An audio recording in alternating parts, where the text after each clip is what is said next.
Bismillahirrahmanirrahim. Assalamualaikum warahmatullahi wabarakatuh. Terima kasih atas waktu yang diberikan kepada kelompok kami.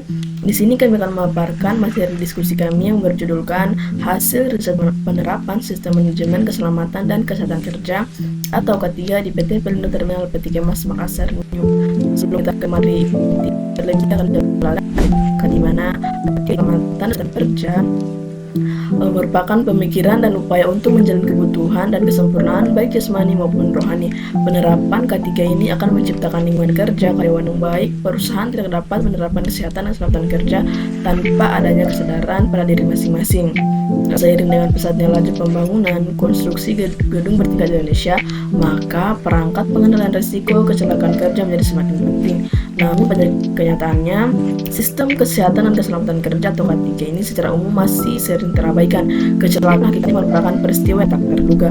Meningkatnya angka kecelakaan kerja menunjukkan bahwa kejadian yang tidak hanya mengakibatkan tapi juga berdampak pada lingkungan, nyawa manusia, dan korban jiwa. Oleh karena itu, pengelolaan pelaksanaan program tanggap darurat dan bencana merupakan keharusan bagi setiap organisasi bisnis atau perusahaan. Sesuai dengan ketentuan Undang-Undang Nomor 24 Tahun 2007, ketentuan tentang penanggulangan bencana.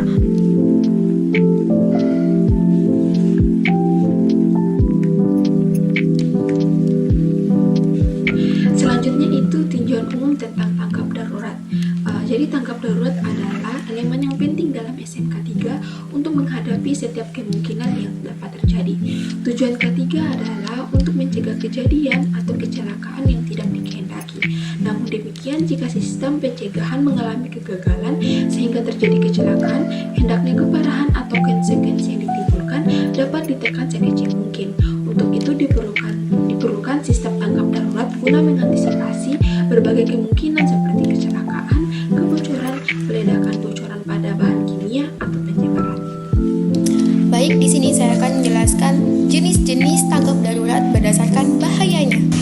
Nah, berdasarkan Peraturan Menteri Kesehatan Republik Indonesia Nomor 48 Tahun 2016 tentang Standar Kesehatan dan Keselamatan Kerja Perkantoran, keadaan darurat ini dapat dibagi menjadi 3, yaitu yang pertama yang dapat saya jelaskan adalah keadaan darurat tingkat 1 atau tier 1. Nah, keadaan darurat tingkat 1 ini adalah keadaan darurat yang berpotensi mengancam bahaya manusia dan harta benda atau aset, yang secara normal dapat diatasi oleh personil-personil jaga dan suatu instalasi atau pabrik dengan menggunakan prosedur yang telah dipersiapkan, tanpa perlu adanya ragu bantuan yang diskonsinyir.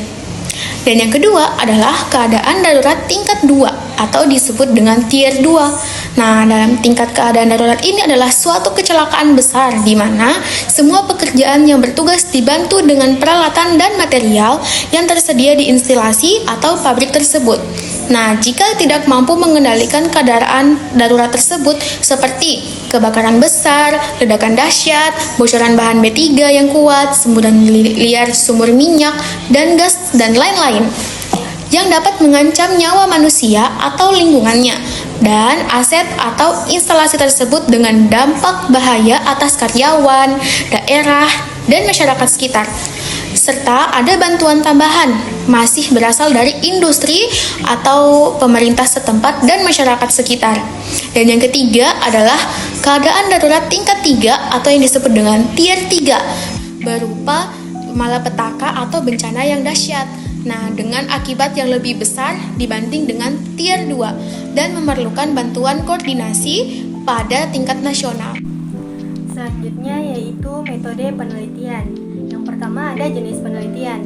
Jenis penelitian yang digunakan pada penelitian ini adalah kualitatif deskriptif yang bertujuan untuk mengetahui penerapan kesiapan penanganan keadaan darurat berdasarkan sistem manajemen keselamatan dan kesehatan kerja di PT Pelindo Terminal Peti Kemas Makassar Newport. Kemudian yang kedua ada pendekatan penelitian. Metode yang digunakan dalam penelitian ini adalah fenomenologis, di mana pendekatan ini bertujuan untuk memahami pentingnya hal-hal yang terjadi dan bagaimana orang-orang biasa berperilaku dalam keadaan tertentu untuk mendekati perilaku masyarakat dengan tujuan menemukan fakta atau penyebab. Teknik ini menghendaki adanya berbagai asumsi yang berbeda. Kemudian yang ketiga ada lokasi dan waktu penelitian. Penelitian ini dilaksanakan di PT Pelindo Terminal Peti Kemas Makassar Newport pada bulan Juni 2022, Jalan Sultan Abdullah Raya Makassar. Kemudian yang keempat ada informan penelitian, di mana penentuan informan pada penelitian ini dipilih menggunakan metode purposive sampling, di mana purposive sampling ini merupakan teknik penentuan sampel dengan pertimbangan tertentu. Selanjutnya yang kelima ada sumber data penelitian, di mana sumber data penelitian yang digunakan yaitu yang pertama ada data primer dan yang kedua ada data sekunder. Lalu yang keenam ada instrumen penelitian yang terdiri dari peneliti itu sendiri, pedoman wawancara, buku catatan, dan handphone untuk merekam suara dan mengambil gambar. Lalu yang ketujuh ada metode pengumpulan data, di mana terdiri dari yang pertama ada wawancara, kedua observasi, dan ketiga dokumentasi. Lalu yang terakhir adalah teknik pengolahan data dan analisis data. Metode analisis data yang digunakan dalam penelitian ini yaitu dilakukan usai peneliti memperoleh data dari lapangan. Data yang terkumpul diperiksa dengan menggunakan deskripsi analisis isi, metode untuk sampai pada interpretasi yang kemudian disajikan sebagai narasi. Pendekatan analisis data memiliki tahapan setelah informasi diperoleh, meliputi reduksi data, penyajian data, dan penarikan kesimpulan akhir.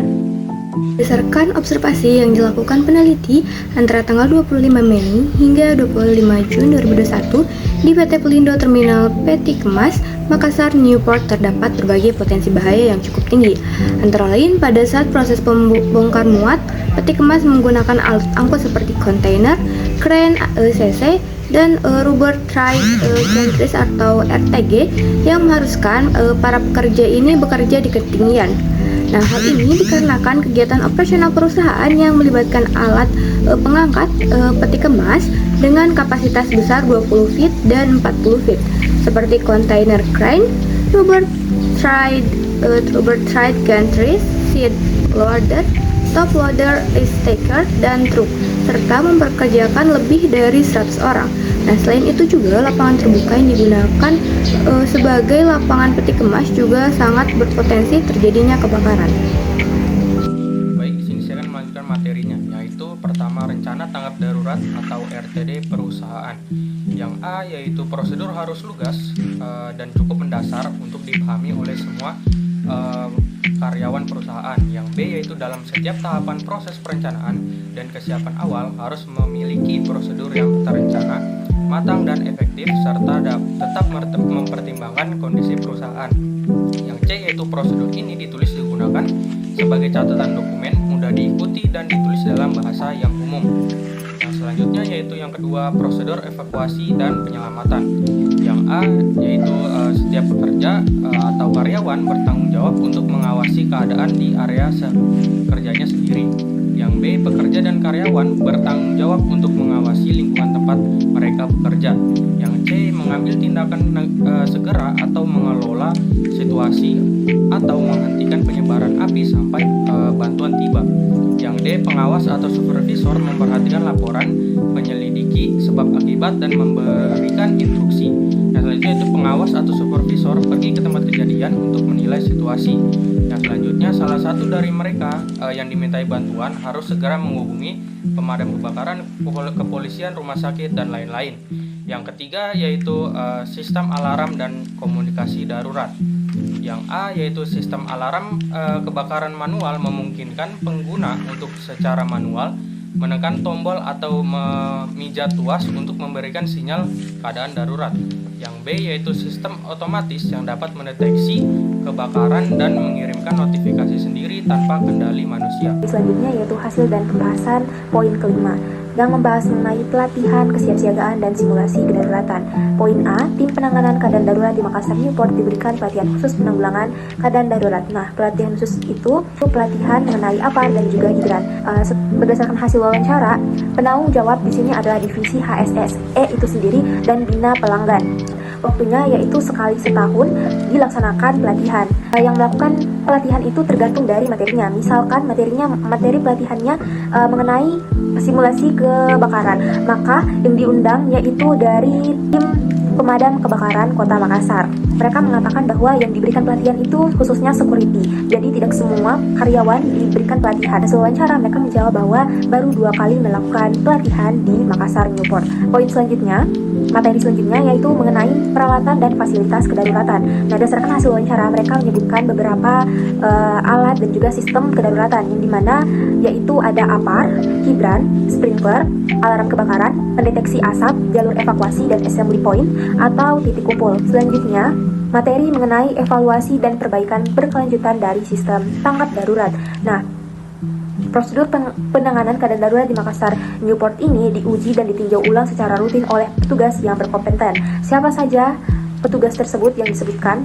Di Makassar Newport ini diuji dan juga ditinjau ulang sekali setahun oleh tim dari Syah Bandaran dan juga tim dari US Coast Guard. Dan juga organisasi penanganan keadaan darurat, mereka mengatakan organisasi penanganan keadaan darurat di PT Pelindo Terminal Peti Kemas Makassar Newport telah dibentuk tidak lama sejak berdirinya perusahaan. Dalam struktur organisasi tanggap darurat PT Pelindo Terminal Peti Kemas Makassar Newport ini masih terdapat beberapa unit yang belum dibentuk. Hal tersebut sehubungan dengan kondisi Terminal Peti Kemas Makassar Newport yang merupakan salah satu segmen usaha PT Pelindo yang masih dalam tahap pengembangan sehingga terdapat beberapa unit yang belum dibentuk. Hal tersebut sehubungan dengan kondisi Terminal Peti Kemas Makassar Newport yang merupakan salah satu segmen usaha PT Pelindo yang masih dalam tahap pengembangan sehingga terdapat beberapa unsur dalam perusahaan yang belum rampung sempurna. Salah satunya yaitu bagian dari tim ketiganya. Dulu tim ketiganya itu masih karyawannya itu masih ada yang belum bersertifikasi. Namun pada saat ini mereka mulai merekrut karyawan ketiga yang sudah memiliki sertifikasi.